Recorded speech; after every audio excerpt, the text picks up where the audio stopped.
नहीं बचाया होता तो आज ये कश्मीर के लोगों का कोई वजूद नहीं होता।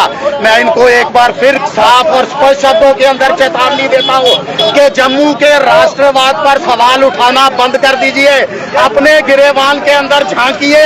आपको जो है हिंदुस्तानी होने की जरूरत है। महाराजा हरि सिंह भी डोगरा रियासत के महाराज थे, उन्होंने भी महाराजा ने जम्मू कश्मीर का विलय भारत के साथ किया था, तब से हम भारतीय थे, हैं और रहेंगे। और ये उनकी सोच दर्शाता है कि अगर ये स्टेट को वापस लेंगे तो उसके बाद इस प्रदेश के अंदर हालात कैसे बनेंगे, ये केंद्र सरकार को भी सोचना पड़ेगा। ये बहुत बड़ा प्रश्न चिन्ह है।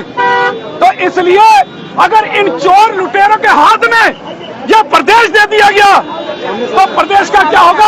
अलगाववाद फिर जिंदा होगा, आतंकवाद फिर जिंदा होगा, पत्थरबाज फिर सड़कों के ऊपर आएंगे, आईएसआई के झंडे लहराए जाएंगे, पाकिस्तान के झंडे लहराए जाएंगे।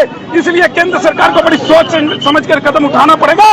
ये एनसी सरकार जो है ये केवल अपनी कुर्सी और ताकत के लिए लड़ रही है, बाकी इनको जम्मू के लोगों से कोई लेना देना नहीं, महाराजा हरि सिंह जी से कोई लेना देना नहीं।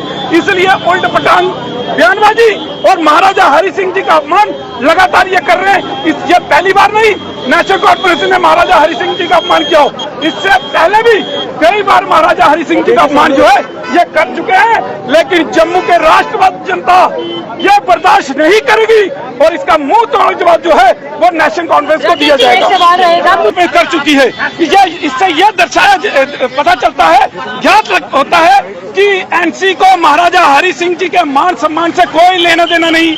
उनको सत्ता की भूख है, उनको अपनी कुर्सी की भूख है। और जिस प्रकार की किताबें पिछले कुछ दिनों में जो है प्रकाशित होकर आई, जिससे एलजी सरकार ने इसके ऊपर सख्त कदम उठाया, ये इनकी सोच दर्शाता है कि आने वाले समय में अगर इनको स्टेटहुड दिया गया तो ये जम्मू कश्मीर के अंदर क्या हालात पैदा करेंगे, ये उस किताब के माध्यम से पता चलता है। क्योंकि उसके अंदर आतंकवाद, अलगाववाद और पत्थरबाजों का महिमा मंडन किया गया है और उन्होंने आतंकवादियों को शहीद बताया है। तो ये कहीं भी एनसी का जो है जिस प्रकार का एजेंडा है, इसको जम्मू के लोग बर्दाश्त नहीं करेंगे और महाराजा हरि सिंह जी का अपमान जो है वो सहन नहीं किया जाएगा। जिस प्रकार से ताहिर भट्ट जो रियासी का रहने वाला एक गद्दार है देश का, मैं गद्दार कहूंगा कि जिसने महाराजा हरि सिंह जी का अपमान किया, मैं उसको गद्दार मानूंगा। क्योंकि यह प्रदेश महाराजा हरि सिंह जी का है, यह जगत देन जो है महाराजा हरि सिंह जी की है। और आज उसी प्रदेश के लिए 370 के लिए जो तो महाराजा हरि सिंह जी का नाम लेते हैं कि महाराजा हरि सिंह जी ने 370 दी थी, लेकिन प्रदेश जो है जो स्टेट दी है उसका जिक्र नहीं। महाराजा हरि सिंह जी का जो है वो कहीं सम्मान नहीं, उनका अपमान जो हरि सिंह पार्क में इन्होंने रैली की उसके अंदर ना तो पुष्प अर्पित ना माला अर्पण, किसी प्रकार से कोई सम्मान, केवल वो स्टेज पर नाचे, गाने गए और वहां से निकलते बने। महाराजा हरि सिंह जी को इग्नोर किया और उन्हीं की स्टेट को जो है ये स्टेटहुड के नाम से मांग रहे हैं, जिसको केंद्र सरकार को सोचना पड़ेगा। अगर इन्होंने स्टेटहुड दी तो जिस प्रकार से किताबों के अंदर इन्होंने लिखा है, आतंकवादियों का महिमा मंडन किया है, तो केंद्र सरकार को भी सोचना पड़ेगा कि कहीं आने वाले समय में अगर ये पावर में आए तो कहीं दोबारा से ये जम्मू कश्मीर को फिर पीछे वाला जम्मू कश्मीर ना ले जाए और वहां पर आतंकवाद, अलगाववाद और पत्थरबाजों का बोलबाला हो, पाकिस्तान आईएसआई के झंडे लहराए जाए। ये जम्मू का राष्ट्रवादी जनता जो है वो बर्दाश्त नहीं करेंगे। क्या लग रहा है, राज्य का दर्जा अगर में मिलता तो हालात कैसे होंगे? देखिए 370 के नाम पे महाराजा का नाम ले लेते हैं, लेकिन स्टेटहुड के नाम पे महाराजा जी का नाम नहीं लेते। क्यों? यह प्रदेश महाराजा हरि सिंह जी की देन नहीं है क्या? महाराजा हरि सिंह जी ने यह प्रदेश दिया और महाराजा हरि सिंह जी को इग्नोर, उनके स्टैचू के सामने स्टेज के ऊपर नाचना, गाना बजाना, यह सब किया जा रहा है। लेकिन तो पुष्प लेकर महाराजा हरि सिंह जी को आगे अर्पित कर उनको सम्मान देना जो है वो नेशनल कॉन्फ्रेंस को गवारा नहीं।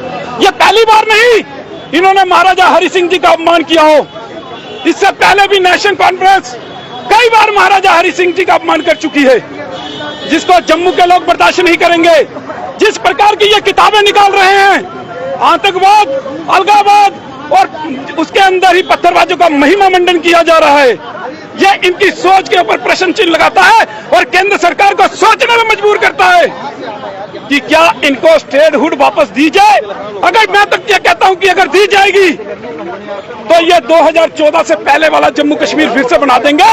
यहां पर आतंकवाद, अलगाववाद और पत्थरबाजों का बोलबाला होगा।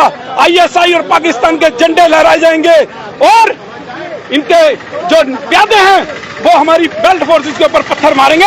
इसीलिए इनकी सोच जो है इन किताबों के माध्यम से सामने आ चुकी है, जिसको राष्ट्रवाद लोग जो है बर्दाश्त नहीं करेंगे। जो लोग भारत माता की जय नहीं बोल रहे हैं उनको क्या जवाब देना चाहेंगे? देखिए, ये इसको कम्युनिटी बेस पे ले गए हैं। जो मैंने कल देखा, भाई अगर कोई दिक्कत थी आप बैठ के बात करते, लेकिन 6 साल लोग इकट्ठे होकर इस प्रकार की जो है चर्चा परिचर्चा उन्होंने मीडियम के माध्यम से की। कहीं भी ये जर्नलिज्म जो है इजाजत नहीं देता। जर्नलिज्म फ्री है, किसी जात पात से परे, धर्म विशेष से परे होना चाहिए। इस प्रकार की चीजें जो है वो नहीं होनी चाहिए थी, लेकिन जिस प्रकार से किया गया, लेकिन उससे सामने दर्शाया गया कि वो एक अलग कम्युनिटी के हैं और एक गठजोड़ जो है वो बनाया गया। आजादी से पहले हिंदू मुस्लिम सभी भारत माता की जय बोलते थे। आज बोलने में क्या दिक्कत है, ये मैं प्रश्न चिन्ह इनके ऊपर लगाता हूँ। बोल रहे हैं भारत माता की जय, मैं वही कह रहा हूँ, पूरे देश के अंदर बोल रहे हैं, तो जम्मू कश्मीर के अंदर बोलने में क्या दिक्कत है? बोलना चाहिए। भारत माता है अगर, तो भारत माता बोलना चाहिए। भारत माता का चित्र है, हम पूछते हैं, हम कोई कार्यक्रम करते हैं तो भारत माता की जय बोलते हैं। तो इसमें कौन सी वो है कि इसलिए यह केवल मुद्दा बनाने की बात की गई है। ऐसा कोई गलत है जो है शब्द जो है मनदीप सिंह ने नहीं बोले हैं। अगर कोई गलत बोले हैं तो बताए कोई, तो प्रश्न चिन्ह लगाओ इसके ऊपर, लेकिन कोई गलत उन्होंने शब्दावली का इस्तेमाल नहीं किया है। तो इसलिए ये जो किया गया है सोची समझी साजिश के तहत 4-5 लोगों ने ये एक जो है एक अपना ही सिस्टम बनाकर जो है ये लोगों के सामने पेश किया।